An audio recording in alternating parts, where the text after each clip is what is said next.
I have proclaimed martial law in accordance with the powers vested in the President by the Constitution of the Philippines.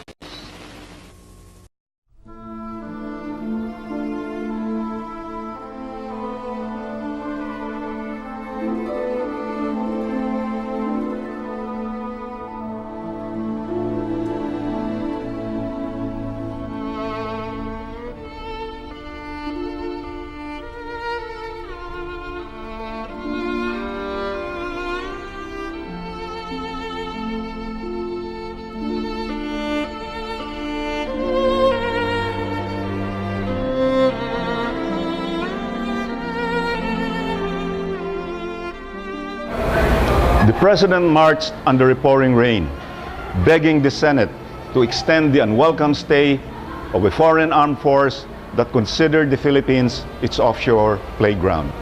Thus was the Aquino government preserved in photographs as it ended with a whimper. And the decade rolled on with a soldier on top. Defying odds and defying belief, martial law's chief implementer, former Constabulary Chief Fidel Ramos, became president. Under a barrage of economic slogans, civilian bureaucracy was stealthily militarized. Meanwhile, journalists were still being killed, activists summarily executed. In the midst of trumped-up economic development, human rights were still being trampled upon.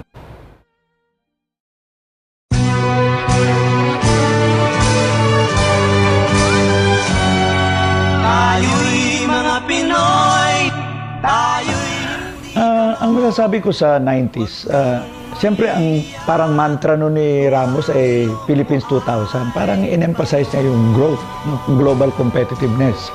Pero to his credit, binanggit rin niya panimula yung social agenda, yung people's empowerment. At kaya nung panahon ng 92, doon nagsimulang mag-engage kahit mga NGOs sa DAR, sa iba pa.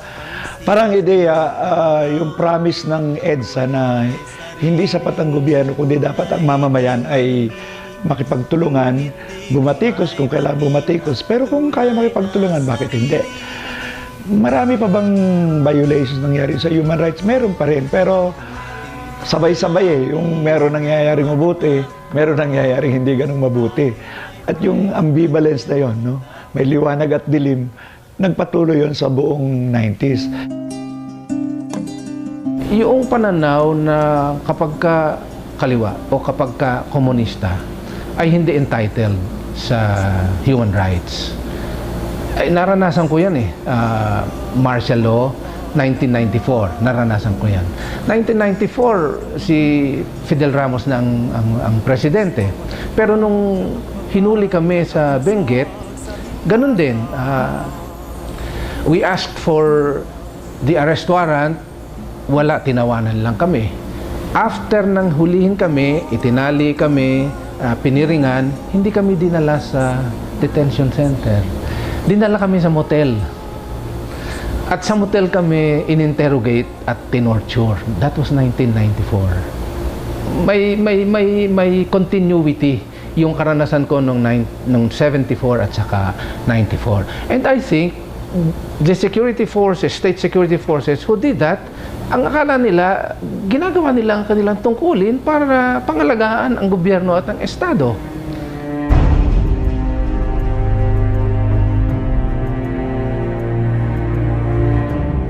While the presidency or the administration, the Ramos administration brought in so-called progress in the economic side, the total war policy that was declared right after Menjola massacre continued. And this brought in thousands of victims, this time internally displaced persons because of the conflicts of the total war, the victims of total war during the Ramos administration. I remember at that time I was already the executive director of the task force detainees. And whenever I go to the evacuation centers where the IDPs are brought, supposed to be in safety. No? We went to Davao, to Zamboanga, to all these places. And of course, the Marag Valley, all these things, those were also terrible years. When you are in the human rights advocacy and promotion, your life is not safe. It's always at risk. Perhaps for us who were still respected as religious, in a way, we found safety in the presence of God. But for the poor farmers, urban poor, and all the rest, the marginalized, the victims, no? They are the ones who are so vulnerable and most often the victimized.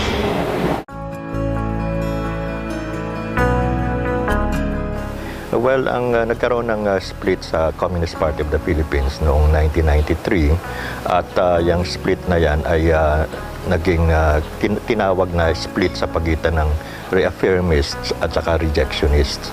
Ang mga reaffirmists o RAs, sila yung nagpatuloy pa ngayon ng Communist Party of the Philippines, NDF, NPA, at yan ay on the basis of reaffirmation ng Mao Zedong thought. Yun namang mga umalis, nag-split, they call themselves, iba-ibang grupo yan pero tinawag nila yung sarili nila na rejectionists because they're rejecting yung mga Maoist ideas, yung mga dati na. So, nagbuo ng iba-ibang grupo yan. So, mula noong 1993 hanggang ngayon, well, sa matagal na panahon, nagsikap yung mga umalis, rejectionists na magkaisa ulit, magbuo ng sariling grupo, but unfortunately, hanggang ngayon, hiwa-hiwala yan. Ang nanatiling isang bloke ay yung inalisan, yung Communist Party of the Philippines, CPP.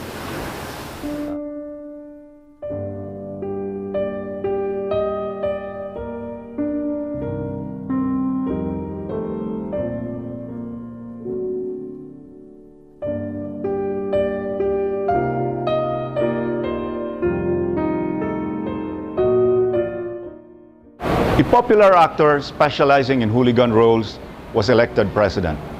True to his film characters, he made war with the Bangsamoro by day and drank, gambled, and womanized by night. As the new millennium began, it seemed the country reverted to chaos and uproar of 2 decades past. Thus ended a decade that could have realized the promise of a society reborn.